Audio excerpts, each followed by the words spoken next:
Alright, let's start our adventure here with a skeleton horse, which admittedly looks pretty cool. I gotta get a screenshot of this.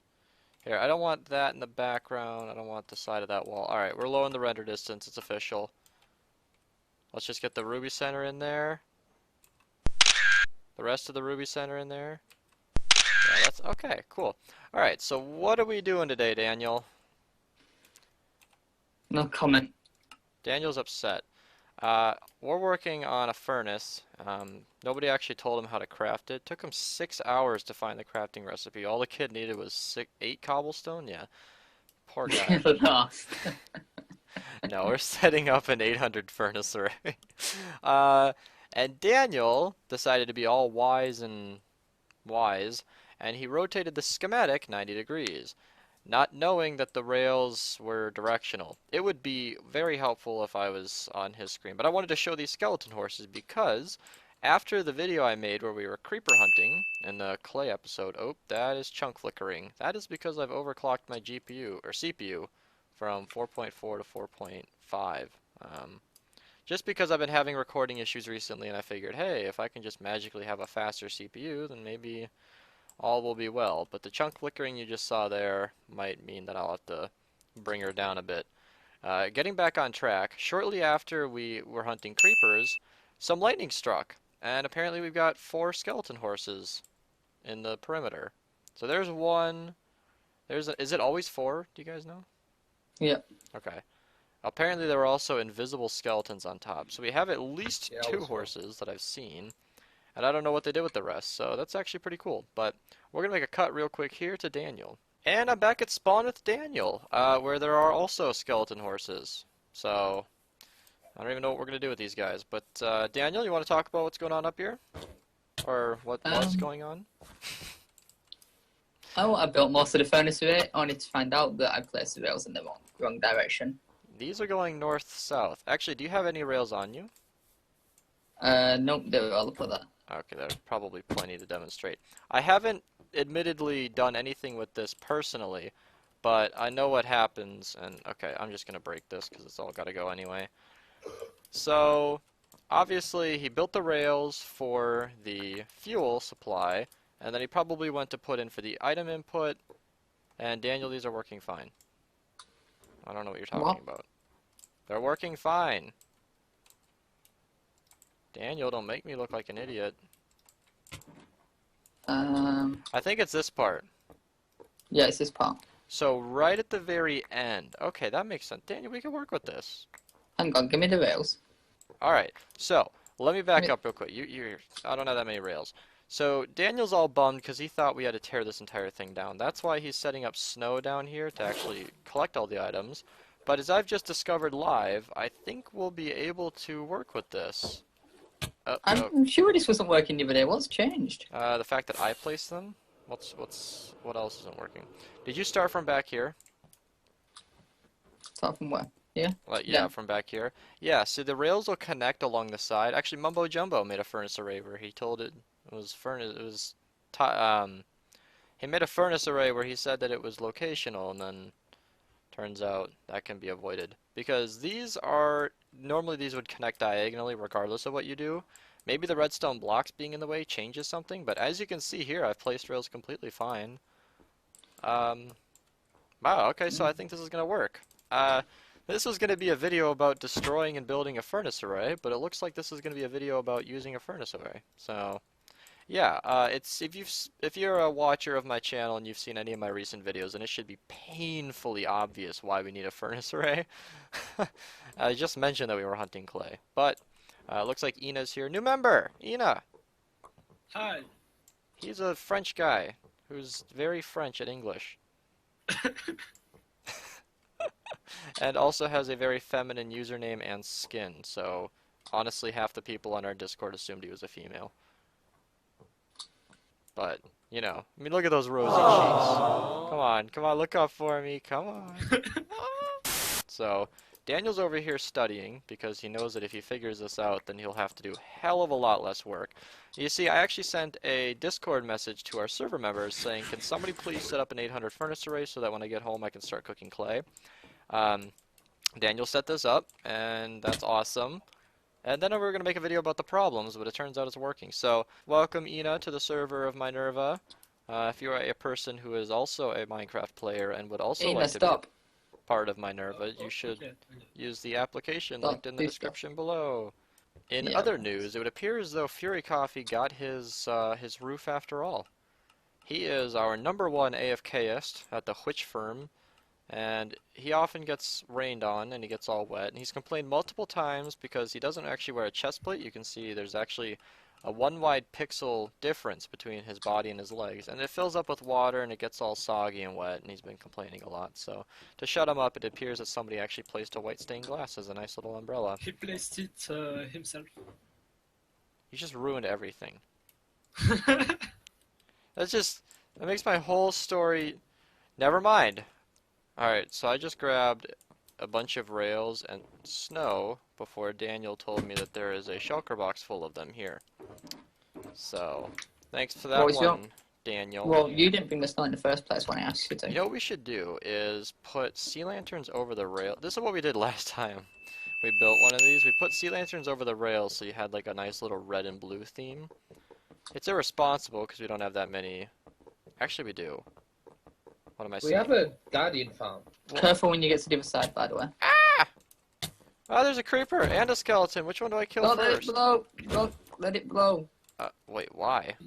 It is a bad time to record because the sun is setting, but Daniel and I are working hard. He's doing the ice streams for the distribution system, which is admittedly complicated, and actually one of the things that slowed us down in designing this. It took 2 or 3 of us in a creative world like 20 or 30 minutes to come up with that kind of system where we split the output to 8 different streams, which is 10 items per second in each stream. And what I've just put in place here is the unloading system for the loading system for the fuel, and the bounce back for the input carts, and then the input for the fuel. And we'll just be using charcoal, and then charcoal should be fine for now. We've got tons of wood, and obviously we'll use this system to cook it, and that should be good. Now the reason we're building this system here and not the more optimized version I mentioned earlier is, well, one, we don't have the optimized version. We're still working on that. And if anybody thinks they can help, feel free. Send us a message on Discord. We're receptive.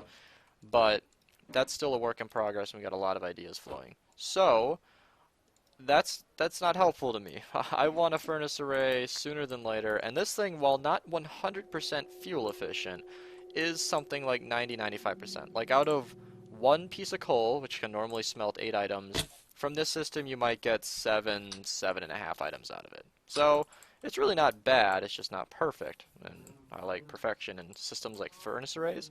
Take my 1 input 32 output. That can be scaled down to 2 hoppers, 4, 8, 16, 32. You can go up to 512 or more, but at that point the entity count would be unreasonably high. Is this clock on? Anyway. So yeah, we'll set the system up purely temporary. That's why we're choosing snow to build with, because it'll be easy to tear down. We'll probably expand this platform even after we're done, just so that we can collect the items. Probably won't do that this episode. That'll be a thing we'll do when we're ready to collect. And then we'll just tear down the system. Yes, we are building a temporary 800 furnace array. Hey, you know what? I figure I'll show this on camera. So this is a little bit of a tricky thing. Daniel just kind of placed this all with schematica, and then I had to lay down the bad news that there need to be minecarts in here. So this is exactly what I'm doing right now. It's actually quite straightforward. I'm going to go craft a minecart real quick. So I'm just placing the minecart in here, and then just nudging it up against the, you know what, F3 plus B will help a lot. Just need to get it up against the ender chest, get it up against the other ender chest, then get out of there, place the block, just a normal piston to keep things easy, and push it in place. Now, you can easily test if this is working by accessing the minecart and then putting in a stack of items or something. And if it unloads at 4 items per second, then that's actually a really good example of what I was saying earlier. How the 32 output can be scalable. This is exactly the same thing as the 32 output. It's just 1 minecart each. But yeah, from here we're going to need to continue these redstone blocks and then get detector rails on an angle. So I guess I can show that now, actually. We're going to have powered rails going all the way up, but then a detector rail needs to go on the minecart. So getting in here is going to be a bit of a trick. Alright, so fence gate in my face. Is this gonna work? Oh, I closed it. Duh. There we go. So just get the rail on top, and then we need a detector rail over the minecart, break the rail. Then we'll be free to do whatever we want. So I need to do this for each and one of these modules. I'm going to start with the minecarts because that's pretty straightforward, and then this should be a proper unloading system. Yay! Alright, so I've gotten some of the minecarts in place. These are all visual glitches. They are properly lined up, don't worry. I don't know why they bounce like that. Whatever. Daniel's up there still working on the 32 output. I'm not helping him too much because he needs to learn this. He can't hear me right now because I had to mute myself. People are being noisy in Discord, so yeah, it's going pretty smooth here. The furnaces are just, it's a mess. These things have so many items in them. These ones at the front don't, but the ones at the back. But I got all these in place. The ender chests I would care about if this thing wasn't temporary, but once I get the fuel furnaces back in place, I might be able to start cooking maybe by hand, because the 32 output would be the last thing, and then everything should be set up. So yeah, well, I guess the fuel furnaces and the unload furnaces, so I gotta do stuff like that and then send those back. But I'll probably do that from the other side because it's easier, but it's going good. I farmed jungle trees because we need Woo. wood. Woo! Why didn't you do ZedFalcon instead? Because the farm is broken. Oh, okay, good point. Give me cobble wall. Alright, so we need to align them here. So that snow block is where the minecart is. Okay. And it needs to be pushed up against it. So we need 4 minecarts here. Okay. Hello, Craft. Or, yeah, we need 4 here. Alright, we got the minecarts in place. Let's just do one at a time. And then we need to push this minecart up against there. So one thing I've actually never tried is this. I've always pushed it with a glass block because if you use a normal block, it'll extend the cobble wall hitbox and that'll mess it up. But I guess if you just use a piston, that should put it right where we need it. Yep, it's dead. And then... okay. So that's... oh, the minecarts are flooding over there. And then we need to do the same thing over here. So now that we got, what was that, 4 minecarts? Okay. Yep. So this time we're going to have to actually drop it down. So let's just place it like that. Get it aligned. Break that. Break that.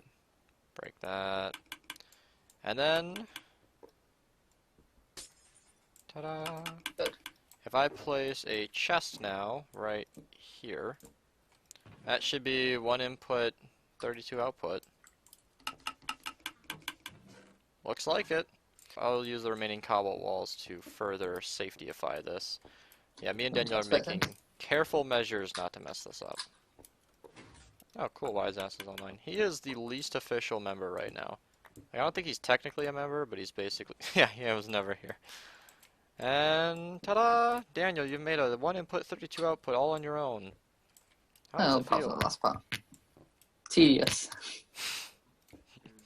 There you have it, folks. Build my design and you will feel tedious. But it'll be totally worth it because this thing will fuel a furnace array.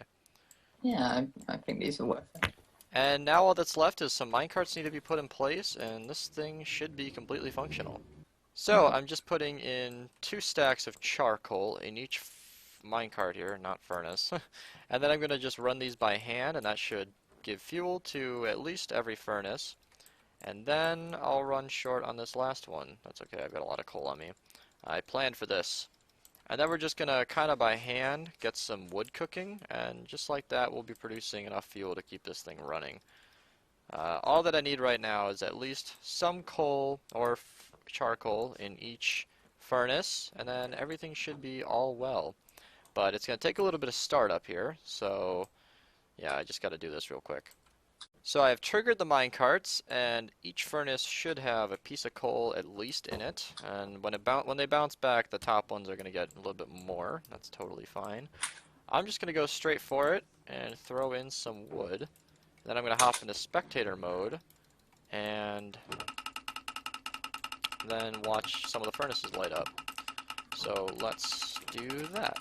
So that should trigger the minecarts, and right away they should light up some of these, but other things don't have any item. Like some of these are filled with random crap, like a minecart or snow. And Daniel's gonna clear all those out. And when the minecarts bounce back, so the droppers are still dispensing items, minecarts are gonna bounce back, pick up those in just any second now. Wait for it. They'll pick those up, and then they'll distribute them across all the furnaces. And just like that, we're cooking a lot of fuel. So there you Oh, go. we don't have chest to collect it yet. No, so actually that's a good thing to mention. Everything that gets cooked will end up just being thrown out over here. I don't actually know how to trigger these. So I think, yeah, okay. The trigger is right here. I need to power this dropper, so I need, I guess a stone button would do it.